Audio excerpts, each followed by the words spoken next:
Chidh nade ma bende usebedo kuneno kuongo mondi kaka japuonj mar JSS bende inje tende jopuonj mano e skul bende nyiso wach autonomy ma bende wini bende loso ne ka bende en moko kuom ywak ma samoro un bende usebedo kuyudo kaka jatend jopuonj. Kamano erokamano Sharon.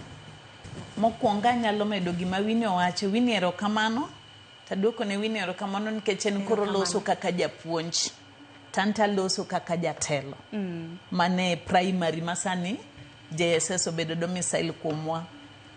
Abaya medo mana jiwo ta medo mana wacho ni sirikandwa onego tem matek mondo chon ne wang'eyo Sharon ni ne wan gi 844 maka nyathi otieko klas 8 nyathi kalo kang'no dhi e okang' machielo ma en setup mopogore gi primary.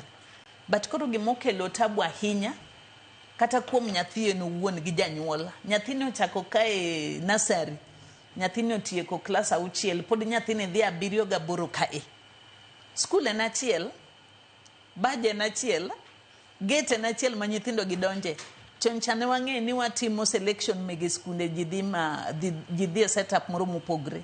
Koro gima bende okelo midhiero maduong' ahinya jopuonje gi kata nawuon kaka jatend jopuonje gibiro kata for interview Sharon idwa miyo japuonje class in gi jopuonje ni machon kande bedo shida maduong' staff room ngene na achiel koro pimna ni jogi upong one staff room achiel jopuonje ni staff room achiel u report to one person korana neno kaka japuonj maduong' onego bed ni sirikal temo mondo setup ka setup obed mopogore ka JSS nitie omigi administrative sector mamargi gibed gi principal mamargi head teacher mamargi mondo kata bende tich obed no mayot kaka jopuonj mege primary okosebedo mayot Sharon. Manyiso ni bende nitiere koda ting' mapek kaka jatend jopuonj mathoth kabisa. Itayo jo primary, itayo jo secondary, itayo jo JSS. Syllabus opogore, gigi opogore duto te.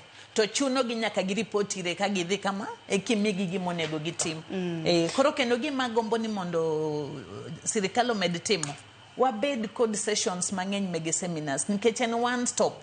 Wadhi dichiel moro ikiani bro yudo karango kendo. Koro miyo kata wabende ng'eyo malong'o onge kuomwa jopuonje kaka onego bedni waran gi JSS kachiel kod sector mar primary. Takini wacho staffing to dilose nade nikech bende nitiere chid nade kotenre kod staffing iwacho ni jopuonje mapuonjo junior secondary bende gitin to tich to ng'eny workload ng'eny jopuonje tin lakini gi private kaka karalo so kaka nane private sector to kendo pogre gi public.